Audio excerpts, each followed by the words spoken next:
मुझे बताएं, अगर आपको इंसानी शक्ल में आके जिब्राइल ये बिशारत दे रहा है कि आपके यहाँ वो बच्चा पैदा हो रहा है जिसे हम जहान वालों के लिए निशानी बनाने वाले हैं, सईदा मरियम को दी ना बिशारत, उसके बाद क्या ये जवाब बनता था कि सईदा मरियम जब प्रेग्नेंट हुई है और बच्चा लेके आई है, उन्होंने पता क्या जुमला बोला, काश मैं मर के मट्टी हो जाती है, दिन ना मुझे देखना पड़ता। क्यों भाई नसीह मनसिया, तुम्हें तो जिब्राइल ने बिशारत दी हुई है, तुम्हें तो खुश होके जाना चाहिए कि अल्लाह का पैगंबर उठा के लेके जा रही हूं। यानी मुझे अगर ये हो, मैं तो इस तरह एक्टिविटी परफॉर्म करूंगा। एक तरफ जिब्राइल इंसानी शक्ल में आके बिशारत दे रहा है और बताया अभी बच्चा पैदा नहीं हुआ और कहा कि ये वही है जिसके बनी इसराइल इंतजार कर रहे हैं, तो उनको तो खुशी के मारे भूले नहीं समाना चाहिए, उल्टा वो कह रही है काश में मर के मट्टी हो जाती। क्यों कहा? इंसानी तकाज़ा। यही बात अगर बुखारी में लिखी होती है, उन्होंने कहना देखो सीधा मरियम पे झूठ बांध दिया उन्होंने, मरियम को तो जिब्राइल बिशारत दे रहा था, ये क्या? और ये मैं फकिया सिर्फ शिया को नहीं दे रहा, मुनकरीन हदीस को भी दे रहा हूं।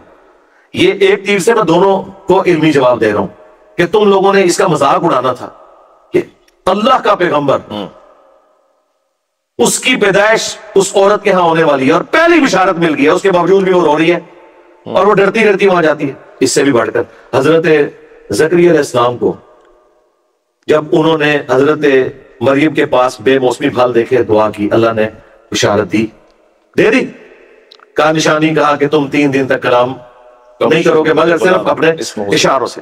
अच्छा, हो गया।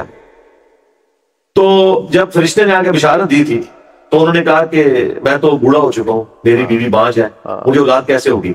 मुझे बताएं, मुझे ना आपको ये बात पता है कि अल्लाह चाहे तो बांझ को भी औलाद दे सकता है। हजरत ज़करिया अलैहिस्सलाम को नहीं पता था? पता था। एक इंसानी तकाजा, इंसान को हमेशा क्यूरियोसिटी रहती है, यार ये कैसे होगा, कोई नई बीवी आएगी। अब ये मैं तावील कर रहा हूं, कुरान में नहीं है तावील लिखी हुई, ये मैं तावील कर रहा हूं, या यही बीवी अल्लाह ताला मेरे लिए उसको सही कर देगा।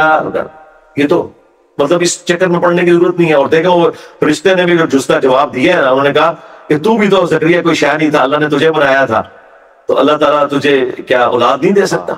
ठीक है ना। तो इस तरह के वाकयात अगर हदीस में आए होते हैं कि उन्होंने मजाक उड़ाना, देखो जी पैगंबर का स्टेटस हो सकता है कि वो दुआ मांगे और कबूल हो जाए और आगे से वो छोटी छोटी बातें करें। ठीक है, इस तरीके से आप देखें जो 2 कव्वों का वाकया है सूरतुल माइदा के अंदर, जब काबिल ने हाबील को कत्ल किया तो उसे अब समझ नहीं आ रही थी, पहला कत्ल था कि इस मैंने लाश के साथ क्या करना है, तो अल्लाह ताला ने कुरान के अल्फाज में 2 कव्वे भेजे और फिर फिल इन द ब्लैंक्स है, वो तौरात में पूरी तफसीर मौजूद है, लेकिन वो फिट इन बैठ रही है क्योंकि एंड पे वो जुमले बोलता है कि मैं तो कव्वे की मानद भी ना हो सका कि अपने भाई की लाश को छुपाता। इसका मतलब है जो तौरात में और इसराइली रवायतों में आया कि वो जो कव्वे लड़े उनमें से कव्वा मरा, दूसरे ने उसकी कब्र चोट से खोदी और उसे दफनाया। इसके अलावा कोई और चीज फिट इन नहीं बैठती कि मैं कव्वे की मानद भी नहीं हो सका कि मैं अपने भाई की लाश छुपा सकता। ये बात तो कुरान में थे, इसका मतलब है कि वो बात बिल्कुल दुरुस्त है कि ऐसा ही हुआ होगा। अब ये वाकया बुखारी में लिखा होता ना तो इन्होंने कहना था जी ये कव्वे कहाँ पाए जाते हैं जी, जो अपने मुर्दों को दफनाते हैं। ये तो है ही लॉजिकल वाकया है, जिसे वो कहते हैं कि बुखारी में लिखा हुआ है कि वो बंदरों ने संसार किया था, तो हम इनको कहते हैं भाई जहां वो कव्वे पाए जाते हैं ना जिस जंगल में, वहां पे ये वाले बंदर भी पाए जाते हैं। तो इस तरह के कई वाकयात हैं जो मैं कुरान से पेश कर सकता हूँ। मसलन मूसा अलैहिस्सलाम, उनकी वालदा को बिशारत दी गई है कि बच्चा पैदा होगा, आपने पानी में डाल देना सब कुछ। कुरान तो कह रहा है कि वो जो भी बच्चा पैदा होता था फिर उन्हीं कत्ल कर देते थे। अच्छा, मूसा अलैहिस्सलाम को उन्होंने क्यों नहीं कत्ल किया? ये कहेंगे जी पानी में बहा दिया। मिसिंग लिंक्स में आपको जो बता रहा हूं, भाई पानी में तो बहा दिया, लेकिन वही औरत वॉकिंग डिस्टेंस पे फिरौन के घर जाती है और कहती है कि जी मैं तुम्हें एक ऐसा घर बताती हूँ कि जहां ये दूध, अच्छा ये दूध वाला मामला आज के दौर में तो आप कह सकते हैं अद्वियात है, उस जमाने में तो ऐसा नहीं होता था। वैसे ये माँ मूसा है या मूसा अलैहिस्सलाम की बहन है मरियम जो वहां उस पर नहीं, वो तो बहन नहीं है ना। हाँ, वो कहती मैं खबर देती हूँ ऐसे घर की। अच्छा, अब वो जो खबर दी उस घर की, उस घर वाले से कहीं फिरौनी ने नहीं पूछा कि भाई तेरा दूध कहां से उतर आया, तेरा बच्चा किधर है जो पैदा हुआ था, वो किधर गायब किया कि ये वो बच्चा तो नहीं।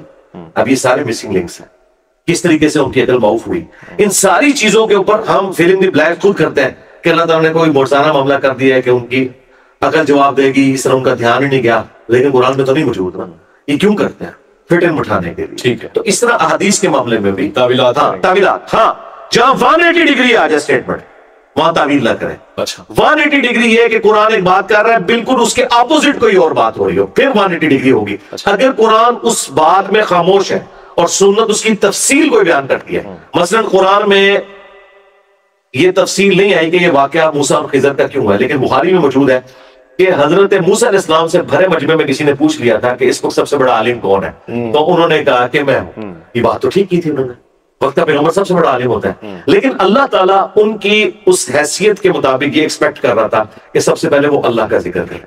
लेकिन आप मेरा तारुफ करवाते हैं, मैं जवाब में पहला जुमला क्या बोलता हूँ, ला हौला वला कुव्वता इल्ला बिल्लाह। उसके बाद दुरूशी पढ़ के फिर अपनी बात शुरू करता हूँ। खुदा को शामिल किए बगैर आप आगे नहीं जा सकते। हमारे नबी इस्लाम से एक दफा ओवरलुक हो गया, इंशाअल्लाह कहना भूल गए, वही नहीं आई तो कुरान में आया कि नबी कभी आपने ये नहीं कहना मैं ये काम कल करूंगा सूरतुल कहफ में, जब तक इंशाअल्लाह ना कहे, वो मत की तालीम होगी। तो इस तरह के मामला जो बशरी तकाजे हैं वो अंबिया के साथ अटैच है, ज़हन में रखिएगा।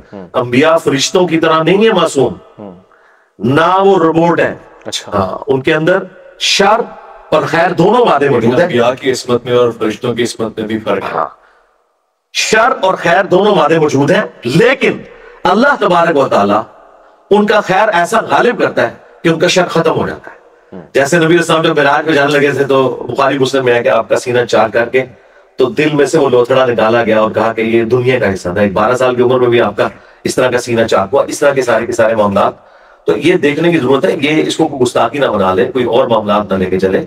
ये बड़े डिफिकल्ट टॉपिक्स हैं और इनके ऊपर गुस्ताखी के फतवे एक दूसरे के ऊपर लगाना ये बड़ा आसान काम है। हमसे भी कोई आके पूछे तो हम बताएंगे भाई कि इस तरह की बात ये क्यों लिखी हुई है। ठीक है, वाज़ेह हो गया।